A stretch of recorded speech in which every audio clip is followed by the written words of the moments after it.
Saludos, amigos de Ventana Cultural RD, teleaudiencia fiel de Saleca TV, Canal 10 Telecable El Cercado. En el programa de hoy les compartimos la interesante ponencia sobre los dominicanos, mentalidad y carácter, presentada en el 6º Congreso Dominicano de Filosofía Santo Domingo 2025 por nuestro entrañable amigo y coproductor Alejandro Arbelo Polanco. Hacemos la acotación del lugar de que contamos con los permisos correspondientes de la Facultad de Humanidades, su Escuela de Filosofía y del propio Alejandro Arbelo para compartir con ustedes este interesante material. Que lo disfruten y recuerden suscribirse a nuestro canal Ventana Cultural RD para seguir produciendo comunicación para una sociedad mejor, comunicación para un mundo mejor. Sino que voy a tratar de modestamente asumir el reto de hacer algunos planteamientos acerca del tema que me ha asignado el equipo del profesor Silverio. A propósito de Silverio, hace poco más de un año, a él se le ocurrió, entre muchas otras cosas que se le ocurren, como esta de este congreso, fundar una revista indexada que no había tenido hasta ese momento la escuela. Y se le ocurrió también ponerle por nombre, un nombre extraño, La Barca de Teseo, en honor a ese héroe griego que, como ustedes saben, fue rey de Atenas y que fue el que puso fin a la exigencia de Minos, el rey de Tebas, el rey de Creta, que tenía 2 hijos, uno varón y una hembra. La hembra es Ariadna y el varón era el Minotauro. Luego de una guerra, con Atenas, el rey Minos le impuso la exigencia de enviar cada año a Creta 14 jóvenes, 7 hembras y 7 varones, que eran devorados por el Minotauro. El resto de la historia es más conocida. Teseo hizo una expedición hacia Creta y cuando llegó a Creta ocurre que Ariadna se enamoró de él. Todo el que entraba en el laberinto era devorado por el Minotauro, pero se perdía en el laberinto. Pero Teseo no solo enfrentó a los puños al Minotauro, sino que terminó matándolo. El problema habría sido cómo salir del laberinto, pero Ariadna le había entregado un hilillo que la ató a una planta en el exterior, creo que a un olivo en el exterior, y pudo salir del laberinto. Esa barca en que Teseo viajó a Creta fue conservada por los atenienses como una reliquia, obviamente, porque se acabó esa condena de tener que enviar cada año 14 jóvenes a Creta para ser devorados por el Minotauro. Entonces, la paradoja de Teseo ha pasado a la historia de la filosofía y de la mitología como una paradoja acerca del tema de la identidad. Porque esa barca, con el paso de los años, como estaba en el Pireo, en el puerto del sur de Atenas, el puerto que todavía funciona, hoy está rentado a los chinos, por cierto, en el puerto del Pireo, la barca, con el tiempo, fue perdiendo su maderamen. Entonces se iban pudriendo las tablas y se las iban sustituyendo hasta el punto de que ya no quedó ni una sola tabla ni un solo madero, ni un solo resto del barco de Teseo. Entonces la cuestión es si ese barco seguía siendo el barco de Teseo o si el barco de Teseo había dejado de ser. Es el tema de la identidad, que desde los griegos tiene una larga andadura. Por ejemplo, en Parménides, yo creo que tengo tiempo porque yo no voy a... Eso tengo que agradecerle a Pedro, que como él ocupó un buen tiempo diciendo cosas que no debía, ¿verdad? Creaciones en buena medida de él, yo entonces podré hablar mucho menos. Así que tengo que agradecerte eso, hermano Pedro. ¿Cómo es? Yo les voy a leer muy brevemente un fragmentito del poema sobre todo con atención a los jóvenes que están aquí, porque los profesores, nuestros invitados, no necesitarían de ninguna manera recordar el poema de Parménides, que dice en el fragmento 1.1, según la clasificación de Diels, dice: atención pues, que yo seré quien hable. Pon atención tú, por tu parte, en escuchar el mito. ¿Cuáles serán las únicas sendas investigables del pensar? Del ente es ser. Del ente no es no ser. Es senda de confianza, pues la verdad la sigue. Del ente no es ser, y del ente es no ser. Por necesidad te he de decir que es senda impracticable y del todo insegura. O sea, en otras traducciones, como la de Gredos, por ejemplo, se dice que el ser es y el no ser no es, y que del ser se puede predicar, pero de lo que no es, nada se ha de predicar. Me imagino que a muchos, Plata entre otros, estarán recordando el aforismo final del Tractatus Logicus Philosophicus de Wittgenstein, que dice que de aquello que no se puede hablar, lo mejor es guardar silencio. Frente a esa posición hay otra posición que es que es anterior, la de Heráclito, que es la de que no hay un ser, sino un siendo, que la realidad no tiene una permanencia, sino que la realidad es como una existencia en gerundio, un siendo. Y bueno, no tengo para qué recordar aquello de Heráclito, de que nadie se vaya dos veces en un mismo río y por demás. En el Menón de Platón, de alguna manera se le busca una solución a esa fijeza que encontramos en Parménides. En el Menón, creo que es 71b, el 71b del Menón, se plantea una salida que yo creo que puede encaminarnos bien hacia la cuestión que tenemos, que es los dominicanos, mentalidad y carácter. No creo que estaba evadiendo la cuestión, vamos hacia allá.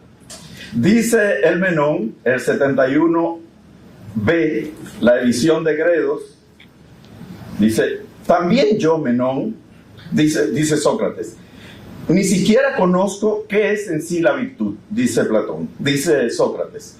También yo, Menón, me encuentro en ese caso. Comparto la pobreza de mis conciudadanos en este asunto y me reprocho el no tener por completo ningún conocimiento sobre la virtud. Y de lo que ignoro qué es, ¿de qué manera podría conocer precisamente cómo es? ¿Se han dado cuenta del giro? O sea, es que llegar al ser de las cosas,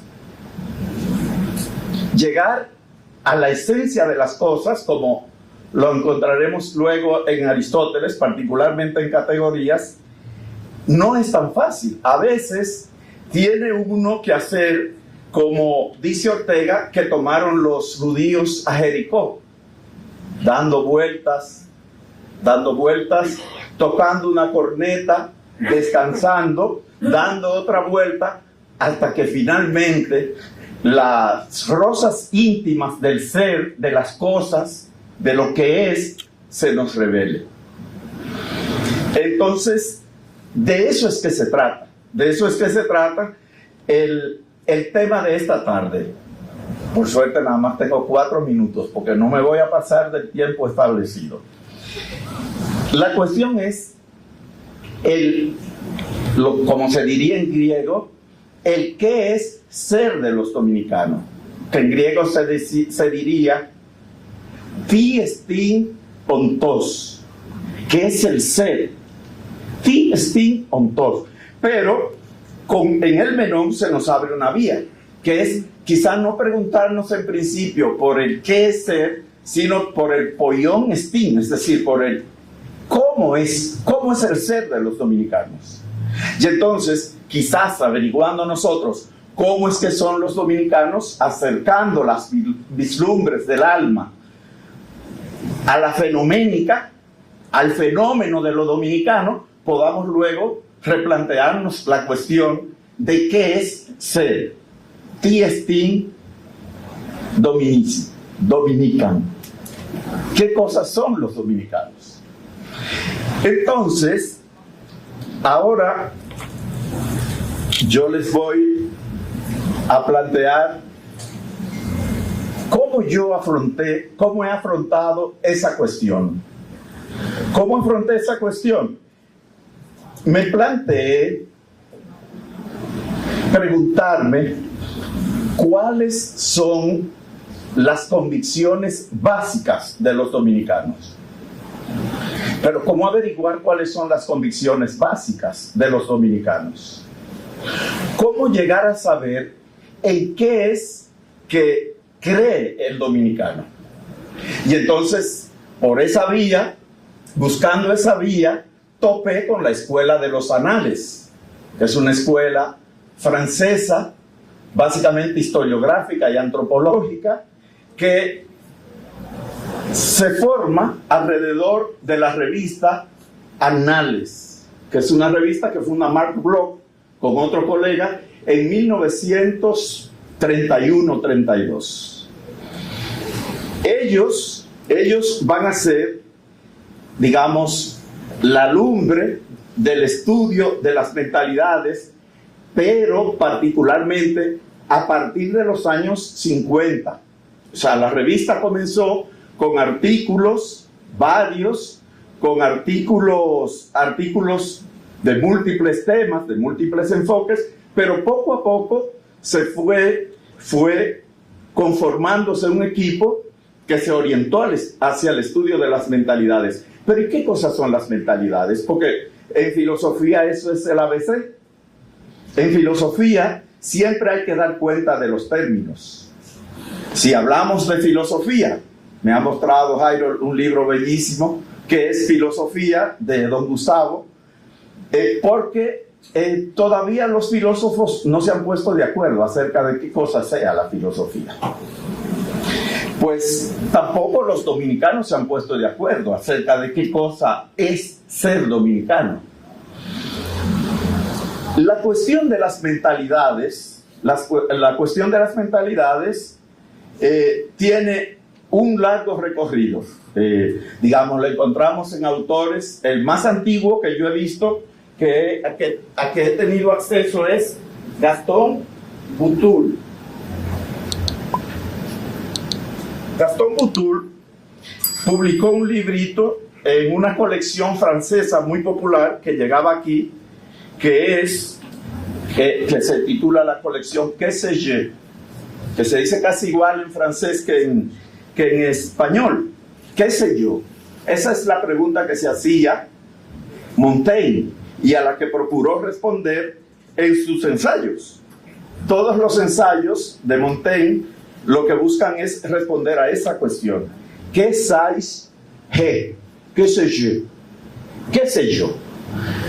Un poco en la misma línea que planteaba don Gustavo en la formidable conferencia inaugural, la cuestión no está en aprenderse de memoria un sistema filosófico.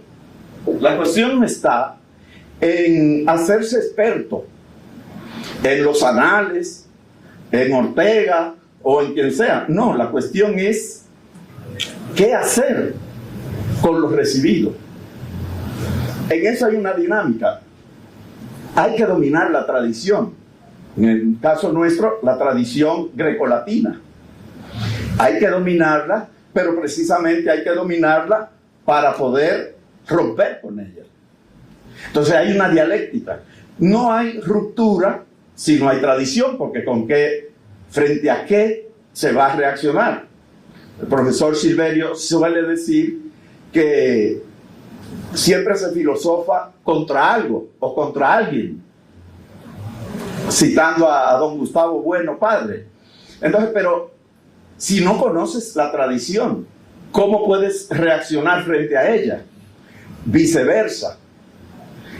Para que haya tradición, tiene que haber rupturas. O sea, ¿qué quiero decir con esto? Que no se trata de buscar una esencia única, invariable, permanente de la dominicanidad, sino de buscar esos determinantes claves que son las mentalidades. Pero volvemos a la cuestión, y cuando hablamos de mentalidades, ¿a qué nos referimos? Y brevísimamente, este texto de Boutoul, el que les hablaba, el que sé, es la edición francesa, es de 1971. Otro referente en el tema de las mentalidades es Fernand Braudel, que escribió un libro que es canónico, que es el Mediterráneo y el mundo mediterráneo en la época de Felipe II. Este texto, la traducción al español es de Wenceslao Roses y es de 1953, pero el libro, la primera edición francesa, es de 1949. Ya veremos por qué les estoy dando estos detalles. Michel Bouvel, igual que Legault, este texto es de los 90, creo, Ideologías y Mentalidades, de 1985, la primera edición. Entonces, ¿qué cosas son las mentalidades? Las mentalidades son esas estructuras de pensamiento que forman el suelo de las convicciones básicas de los pueblos y de los individuos, y que por tanto impactan de una manera directa en su manera de ser, en su modo de hacerse juicio y en su manera de reaccionar. No sé si me da tiempo, porque me gustaría leerle por lo menos un parrafito de Georges Boutoul. Por ejemplo, dice él que las mentalidades se parecen un poco a eso que Aristóteles llamaba sustancia y que en Roma Aristóteles llamaba esencia y que en Roma se va a llamar substancia, es decir, lo que está por debajo. Substancia, lo que está debajo, lo que no se ve. Entonces dice que para llegar a la sustancia, a la esencia, se precisa como quitar muchas capas, mover algunas capas exteriores. Dice, de este modo, dice Boutoul, procediendo por eliminaciones sucesivas, llegamos al elemento más irreductible, el cual es de orden psicológico. La mentalidad. La mentalidad constituye la síntesis dinámica y vivencial de cada sociedad. Dinámica lo es en grado superlativo, porque inmanente a cada uno de sus miembros determina sus conductas y sus pensamientos. al propio tiempo, domina sus creaciones, puesto que es en relación a ella que se plantean sus problemas y sus preocupaciones. O sea, las mentalidades vienen a ser como una suerte de burbuja a partir de las cuales se producen nuestras elecciones, nuestros rechazos, nuestras actitudes, tanto en el plano genérico, societal o histórico, como individual. Fernand de Braudel le agrega un nuevo elemento a las mentalidades, a esta idea de las mentalidades, que es el elemento de lo que él llama prison de longue durée, prisiones de larga duración. Es decir, hay unas ideas fuerza, que así es como las llama Braudel en el texto de Ideologías y Mentalidades. Hay unas ideas fuerza que se manifiestan en distintos periodos y que de tiempo en tiempo reaparecen. Entonces, eso es lo que Braudel llama prisiones de larga duración. Ahora bien, para salir ya del tema de las mentalidades y llegar al tema dominicano, que es el que nos convoca, ocurre que en 1935 una persona, un pensador de nuestra lengua, llegó a conclusiones parecidas a las de Braudel, Bobel y Bourdieu, Ortega y Gasset, en un breve ensayo que fue publicado en un volumen que se titula La filosofía y la historia, pero publicado en inglés, en Inglaterra específicamente. En ese texto, Ortega está recogido como historia, la primera vez que yo lo vi, lo leí en un volumen de Espasa Calpe que se titula Historia como Sistema, y que estuve buscando hoy pero que no encontré. En Historia como Sistema, Ortega y Gasset, 1935, recuerdan que el más antiguo es de los años 60, el francés, pero Ortega no lo llama mentalidades, sino creencias, pero es el mismo concepto,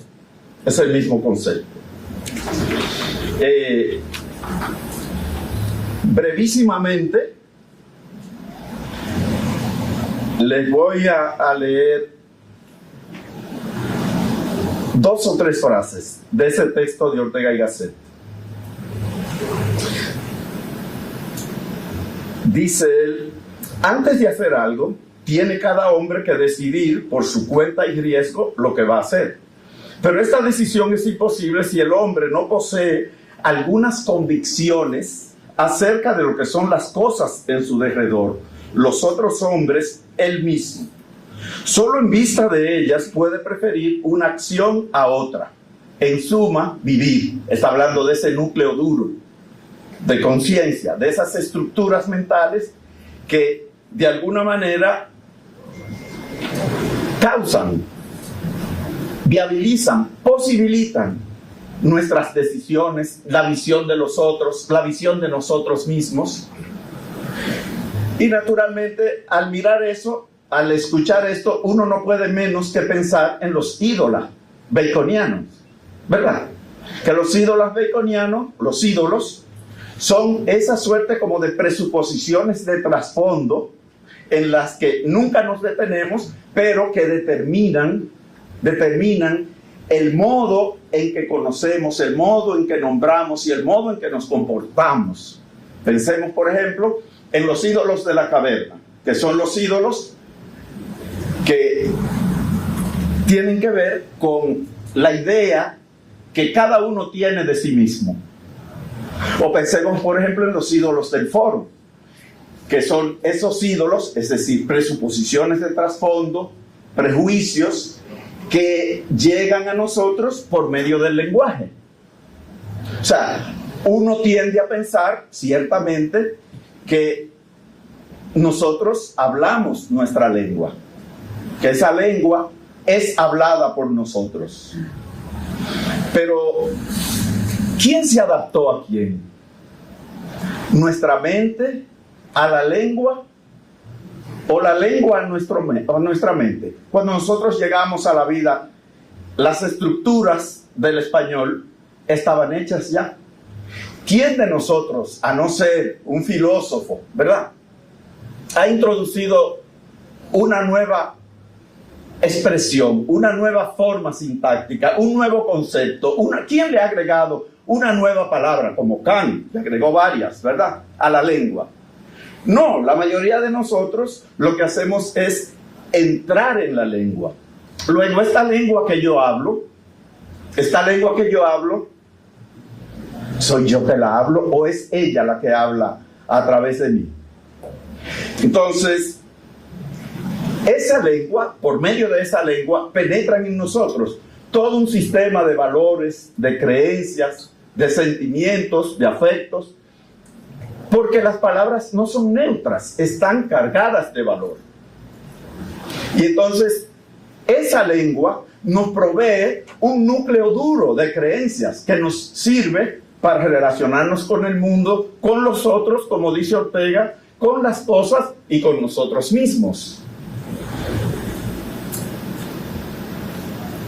Dice Ortega, más adelante dice: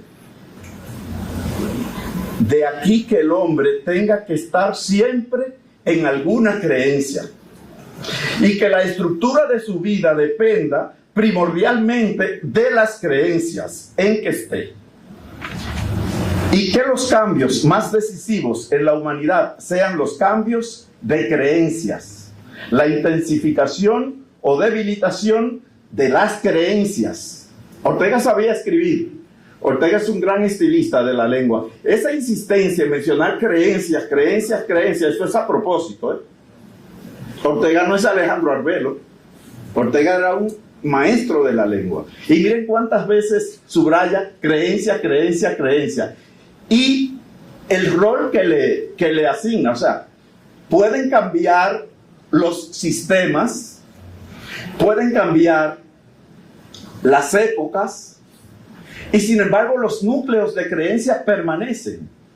Me decía Gutiérrez ayer en una conversación informal que propició el profesor Silverio, que a poco de llegar aquí él se sentía como en casa y que él aquí no se siente extraño. Y creo que me lo decía también don Jaime. O sea, no me siento extraño. Claro que no se pueden sentir extraños, porque nuestra lengua nos provee de un fondo común de verdades que hace que a los 5 minutos de estar juntos terminemos hablando de las mismas cosas. Hay un conjunto de afinidades aparentemente electivas que no han sido elegidas por nosotros, sino que nos las ha provisto la lengua. Y ya sí, casi termino con Ortega y nos vamos para República Dominicana. Estoy de acuerdo al plan, porque yo me tengo miedo con la palabra, yo tengo que controlarme. Dice Ortega, más adelante, dice: el diagnóstico de una existencia humana, de un hombre, de un pueblo, tiene que comenzar filiando el repertorio de sus convicciones. ¿Usted quiere saber quién es usted? Pregúntese cuáles son sus convicciones básicas. Pregúntese en qué usted cree.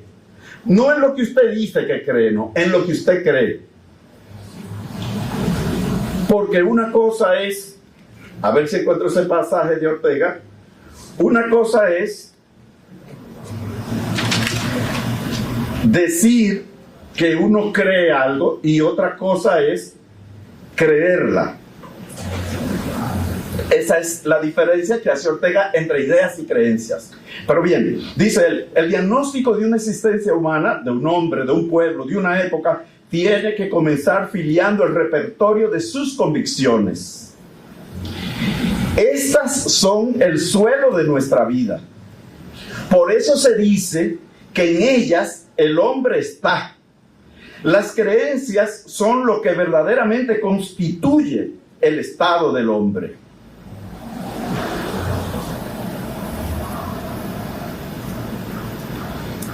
Pero es un error definir la creencia como idea. Y ahí termino con Ortega. La idea agota su papel y consistencia con ser pensada. Y un hombre puede pensar cuanto se le antoje, aún muchas cosas contra su antojo. En la mente surgen espontáneamente pensamientos sin nuestra voluntad ni deliberación y sin que produzcan efecto alguno en nuestro comportamiento. ¿Se dan cuenta que es la misma idea de mentalidad? La creencia no es sin más la idea que se piensa, sino en que además se cree. Y al creer no es ya una operación del mecanismo intelectual, sino que es una función del viviente como tal, la función de orientar su conducta y su quehacer. Entonces aquí yo voy a hacer una paradita de un minuto y medio, para decirles qué fácil se nos hace a nosotros citar, pavonearnos de autores franceses, alemanes, ingleses.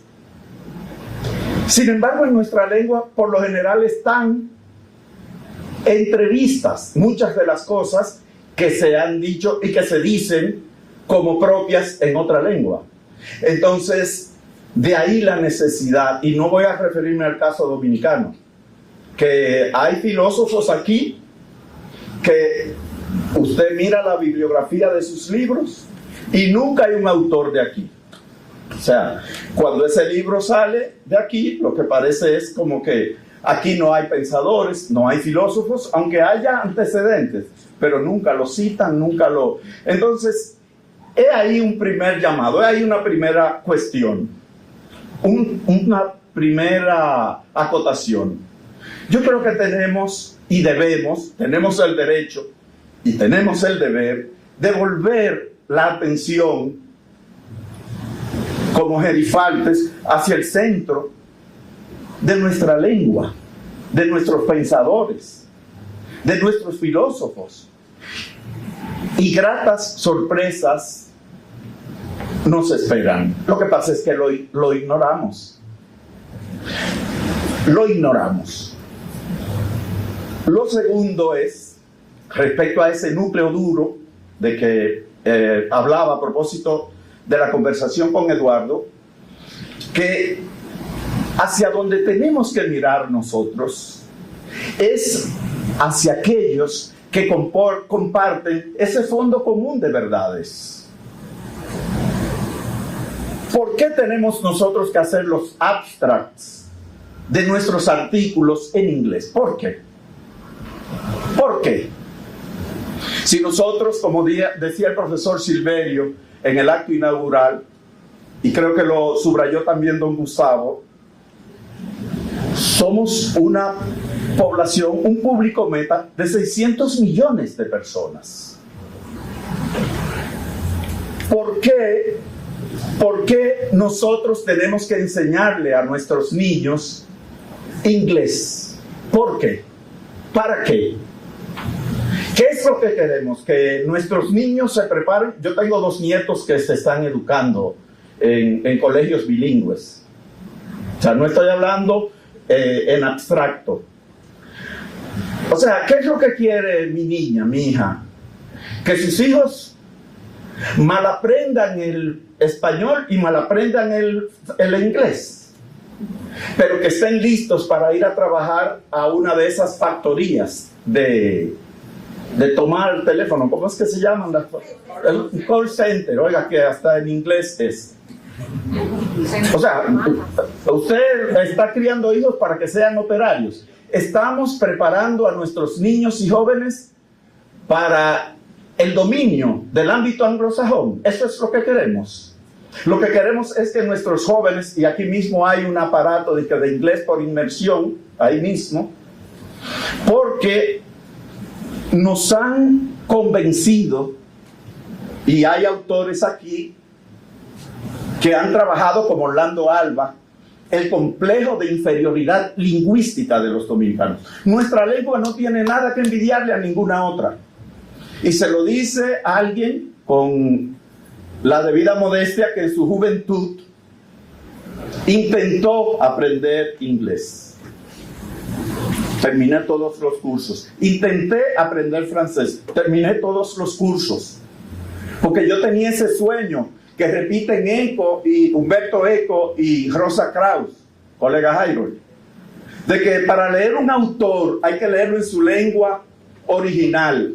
Yo quisiera saber si alguien con un curso de griego como el que tomé yo con el profesor Hermes me da para leer a Platón en griego, aunque sea la mitad de la apología de Sócrates.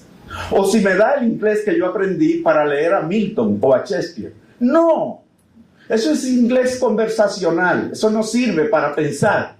Eso no sirve para conceptualizar. Pero aquí el presidente de la República hace 7 meses dijo que iban a convertir todos los liceos en politécnicos y que íbamos a adoptar el inglés como segunda lengua. Entonces, bueno, ahora estamos hablando claro, ¿verdad? Estamos preparando el país para que sea una vitrina de turismo y para que nuestras niñas se prostituyan y para que nuestros jóvenes vayan a trabajar a las maquiladoras de aquí o de la frontera con México o de la frontera con Haití o hacia el mismo Estados Unidos. Ese es el país que queremos. Es hacia allá, hacia donde queremos derrumbar la República Dominicana.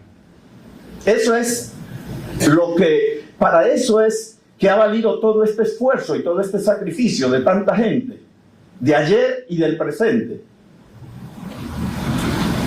Entonces, lo que nosotros, yo recuerdo en los años 90, un tal señor Guadamuz, que fue enviado por el Banco Interamericano de Desarrollo aquí, dice a asesorarnos en la reforma educativa, que él repetía como un mantra, que del 2005 en adelante, el que no manejara un software, un programa de computadora, y por lo menos una lengua extranjera, preferiblemente el inglés, casualmente, iba a ser considerado analfabeto. Ajá. Y si a mí me van a evaluar mi analfabetismo, el mío,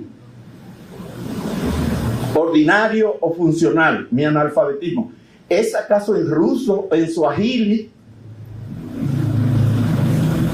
o en francés o alemán? No debe ser mi lengua vernácula. O sea que todos esos mitos se ponen a circular, pero todos esos mitos tienen un sustrato, una intención y unas pagas también. Y ahora, estoy en tiempo, ahora yo les voy a hablar brevísimamente de cómo yo me propuse acercar las vislumbres del alma a la mentalidad y el carácter de los dominicanos, que es la cuestión. Lo otro era nada más que fundamentación teórica, ¿verdad? Aparentemente teórica, pero como dice un autor poco leído hoy, no hay nada más práctico que una buena teoría. Lo impráctico es ir por el mundo sin teoría, ir por el mundo sin una brújula. Entonces, yo les voy a hablar ahora brevísimamente, porque esto puede servir de inspiración, quizás, a alguien que pueda hacer bien ese trabajo, o ampliarlo, o mejorarlo, o replicarlo. Aquí tenemos colegas extranjeros porque tienen otro pasaporte, pero que para nosotros no son extranjeros. Como decía Pedro Laín Entralgo, la lengua es la patria del alma. Y esta lengua que hablamos nos conecta perfectamente con todo el que habla español al otro lado o en esta orilla del Atlántico. Pues bien, yo me propuse entonces averiguar cuál era el núcleo de convicciones básicas de los dominicanos. Y me ingenié un instrumento que reúne muchas preguntas, pero las que me importaban, las que me interesaban a mí más, eran 3. Yo lo apliqué alrededor de 400.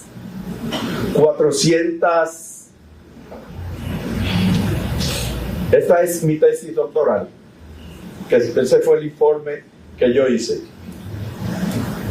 Yo apliqué ese instrumento a unas 465 personas, de manera proporcional en las 4 regiones básicas del país.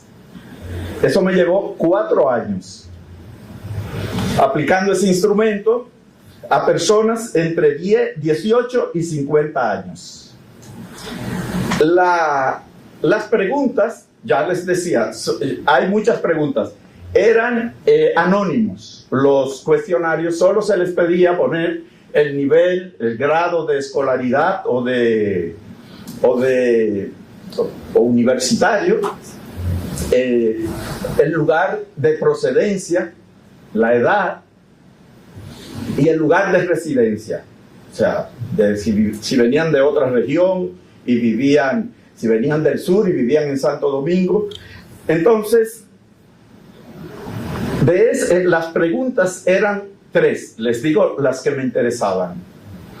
Yo les pregunté, la primera pregunta es, el primer mandato es: cite 3 refranes que les parezcan absolutamente verdaderos. Oigan el énfasis, absolutamente verdaderos, es decir, irrefragablemente verdaderos. La segunda era: cite 3 refranes que le parezcan verdades a medias. Y la tercera era: cite 3 refranes que le parezcan absolutamente falsos. En el entendido de que aquello que la gente entiende por absolutamente verdadero forma parte de sus convicciones. ¿No es así?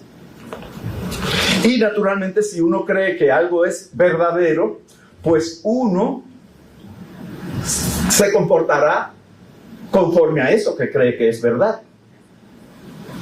Yo soy de una demarcación de la cordillera, del que está al pie de la cordillera septentrional del país. Está entre las estribaciones de la cordillera septentrional y el mar Caribe, el océano Atlántico. Y en mi pueblo la gente es refranera. Y la primera de todos los refraneros era mi madre. Pero al llegar a Santo Domingo yo me di cuenta que aquí no es tan común que la gente use refranes. Y que los que llegamos de los pueblos del interior y nos quedamos ilegales aquí, también vamos perdiendo un poco la tendencia a usar refranes. Entonces, desde ese punto de vista, esta investigación tenía también el propósito de rescatar esas expresiones sentenciosas, esos adagios, esos proverbios, antes de que el cambio lingüístico los arrastrara hacia el olvido. Quiere decir que yo tengo material ahí para hacer un buen diccionario de refranes. Pero esa no es la primera recopilación de refranes que se ha hecho aquí. Para que vean por qué les hablé de las prisiones de larga duración de Brodel. En 1951 publicó Emilio Rodríguez de Morici el refranero dominicano, por cierto en Barcelona. En 1972 José Antonio Brache publicó 5.600 refranes de uso entre los dominicanos. En 1981, la señora Paredes y una hija publicaron otro refranero, y nada más que en 2008-2010, don Bruno Rosario Candelier también publicó otro refranero. De esas fuentes yo me auxilié, pero no para hacer esta recolección, sino que ya hecha la recolección y tabulada, entonces yo trataba de compulsarla con esos otros refraneros para ver cuáles venían de antaño, cuáles se habían mantenido y cuáles habían perdido vigencia.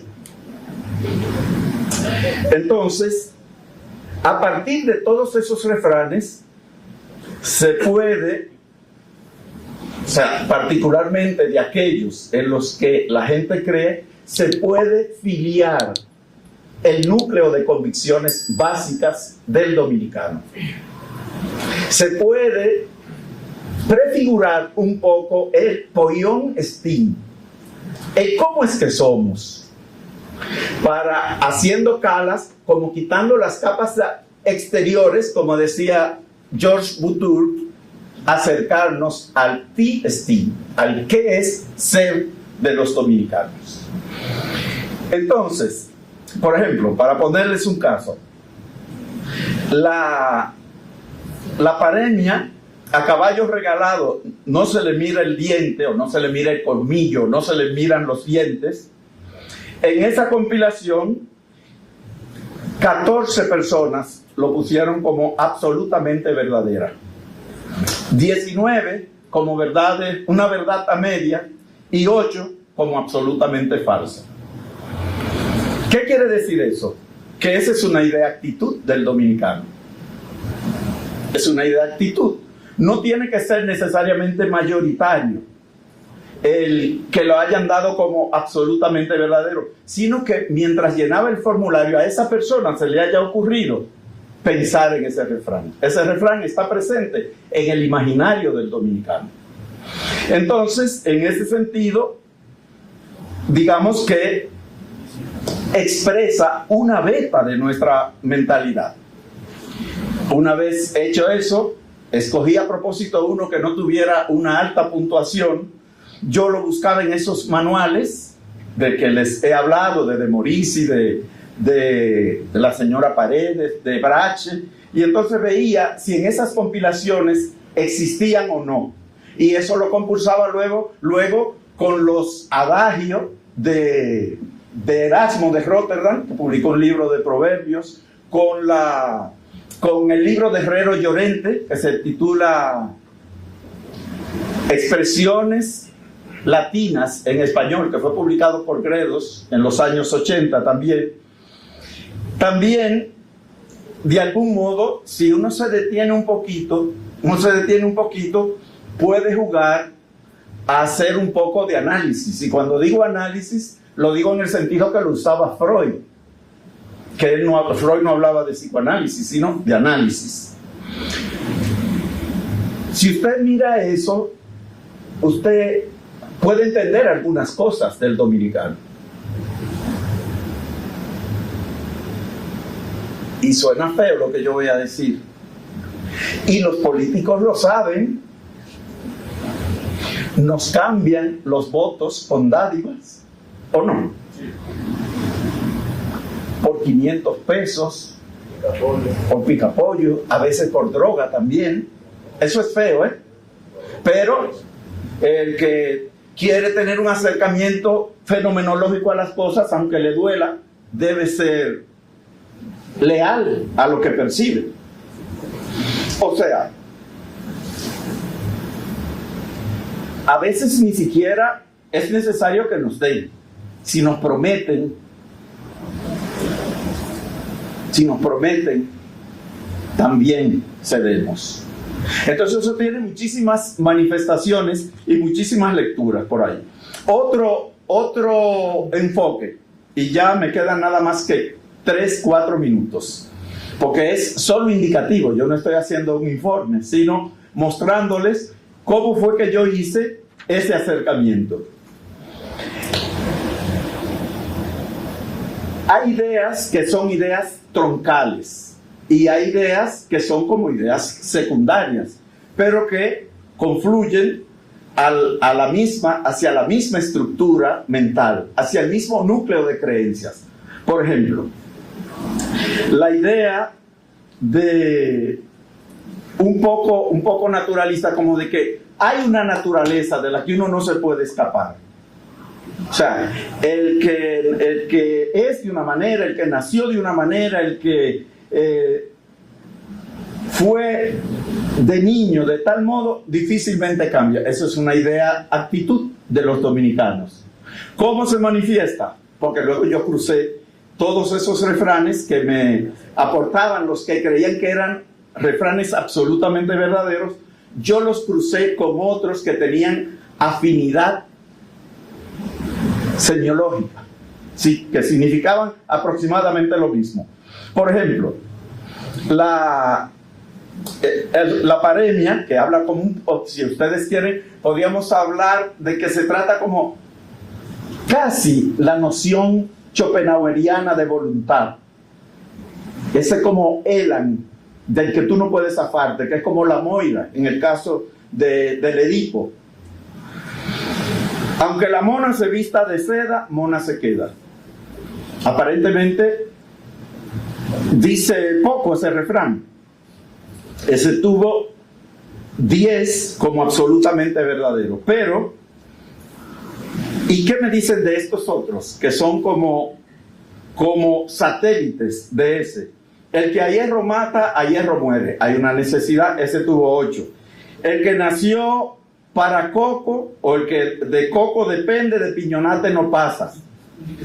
El que nació para martillo, del cielo le caen los clavos. 8, 4, 21. El que siembra cosecha. Sabemos que no necesariamente, a veces uno siembra y es otro el que cosecha. Pero bueno, estamos averiguando las creencias. El que siembra viento cosecha tempestad. Claro, eso está tomado de la Biblia, ¿no? Para que vean cómo a través de la lengua también el sistema de creencia y la voz bíblica entra en la vida de las personas. Cría cuervos y te sacarán los ojos. Yo no sé si es verdad, yo creo que no. Yo soy un cuervo y no le he sacado los ojos a nadie.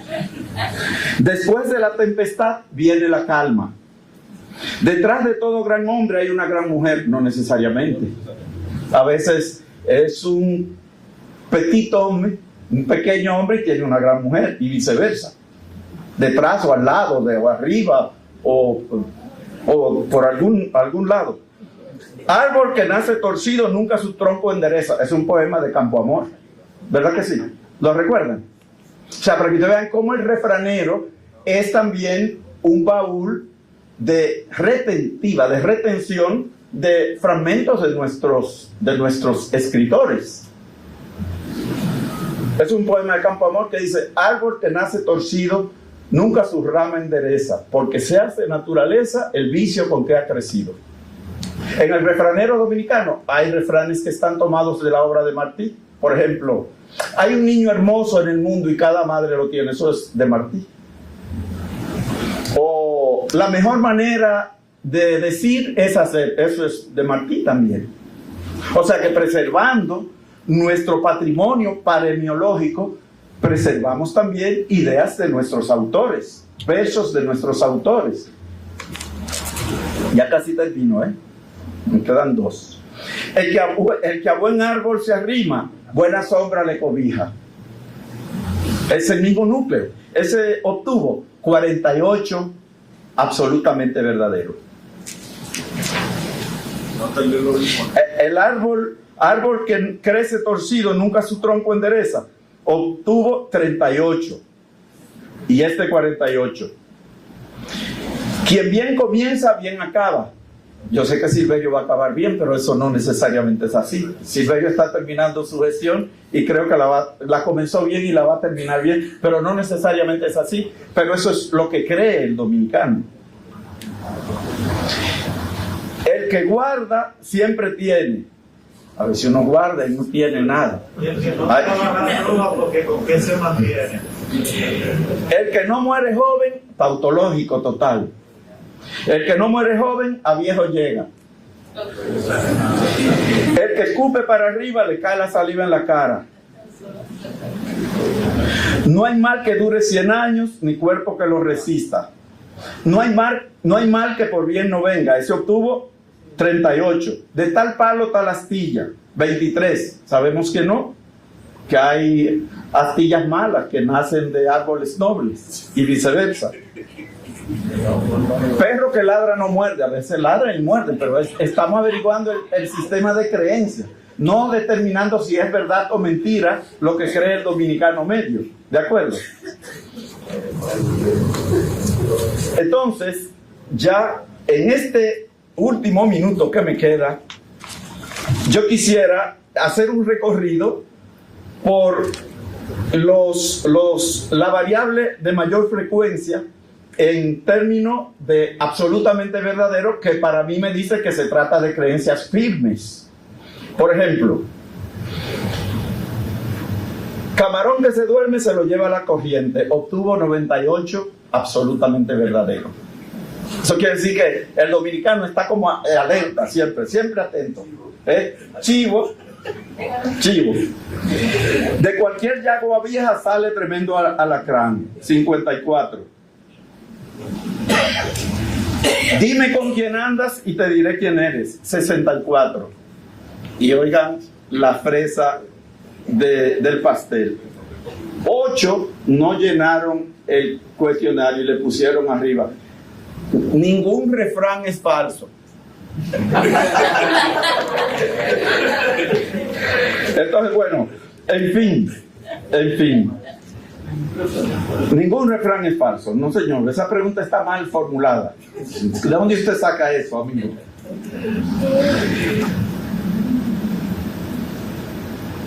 Solo un refrán de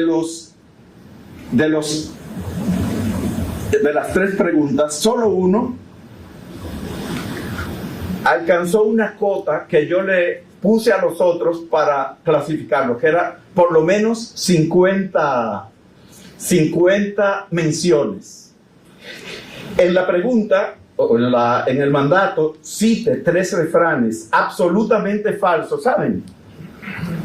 Solo uno alcanzó más de 50, que es: dime con quién andas y te diré quién eres. Ese es absolutamente falso. Obtuvo 64 absolutamente verdadero, 74 verdades a medias y 72 absolutamente falso. Le siguen en orden de preferencia: árbol que nace torcido nunca su rama endereza, 46. De tal palo tal astilla, 31. Ojo por ojo y diente por diente, 27. Perro que ladra no muerde. Pero ya ven, todos están por debajo de la cota de 50, lo que quiere decir que en el fondo quienes contestaron eso, tomados como masa, siguen pensando que el refrán es verdadero. Solo ya saben que 8 no llenaron eso. No hay refrán falso. Yo creo que si ustedes han llegado hasta aquí es porque tienen mucha paciencia y yo quiero agradecérselo. Muchísimas gracias.